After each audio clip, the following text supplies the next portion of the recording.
Let's talk a little more about this with my guest, Beth Gardner, who's a journalist and author of a book called Choked, The Age of Air Pollution and the Fight for a Cleaner Future. Beth, nice to have you with us. Thanks very much. Glad to be here.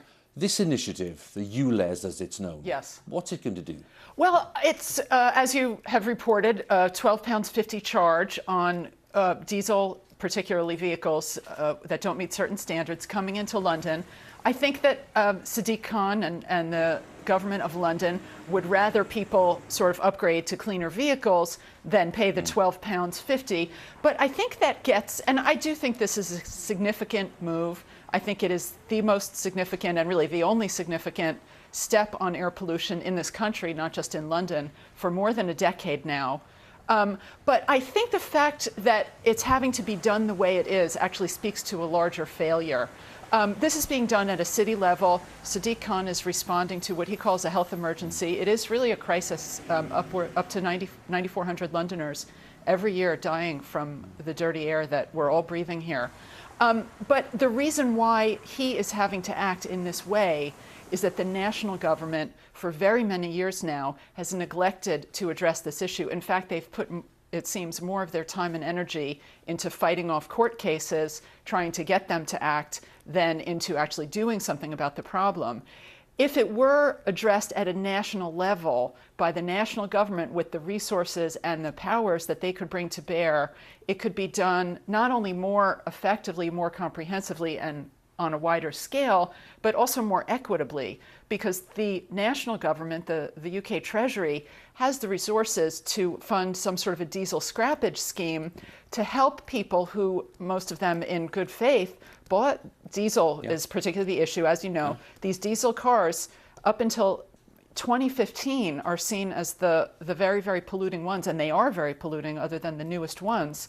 The national government could help those people to convert to cleaner cars that would be good for all of us who breathe the emissions, and also could do more to enforce the law, because as we all learned a few years ago, shockingly, when the VW scandal broke, it's not just Volkswagen.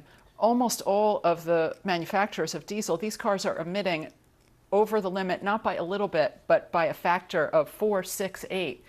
The powers of a mayor are not enough to enforce larger regulations like that. On that point, given that you mentioned diesel scrappage, and that's obviously been mentioned in the past, and it's part of a bigger picture, what is the message to lots of business people, not just big business, but maybe more significantly, all the small businesses who operate, 1 or 2 or 3 vans, who are now going to be caught up in what they consider to be a terribly unfair, anti-competitive thing for them, and that it'll damage them, even if in most cases they recognise that something needs to be done. Right.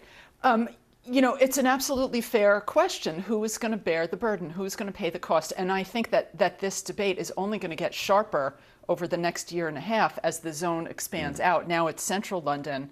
In October 2021, it's going to go to the North and South Circular. So you're going to bring in a lot more private cars and, as you say, the vans.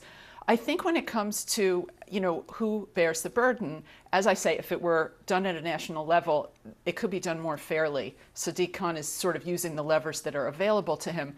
But what we know is that Londoners as a whole are paying a very steep price already, both in terms of our health, premature death, heart attack, stroke, dementia, you name it, it's linked to air pollution. Do you detect but also economically, there's a cost to the NHS and productivity. Of course. Absolutely, absolutely. I'm just wondering, how politically realistic is it, or do you detect any political appetite to impose this kind of scheme in Birmingham, Manchester, other very big UK cities, or not? Well, we're certainly hearing talk of that, and I'm sure that the leaders of those cities will be watching to see what happens in London. I think they'll be watching to see how effective it is. City Hall here is predicting a 45% drop in nitrogen dioxide levels in 2 years, which would bring real health gains to Londoners.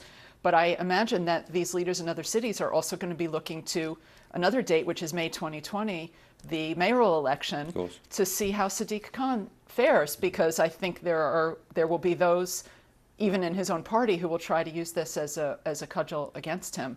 But it's a big move for sure, so we're going to have to wait and see, I think, what some of the knock-on effects will be. It'll be interesting. Beth, thanks very much. Absolutely. Thanks for coming in. Nice to see you. Beth Gardner there for us, the journalist and author on the new low emission zone coming into London. Now it's 5:31.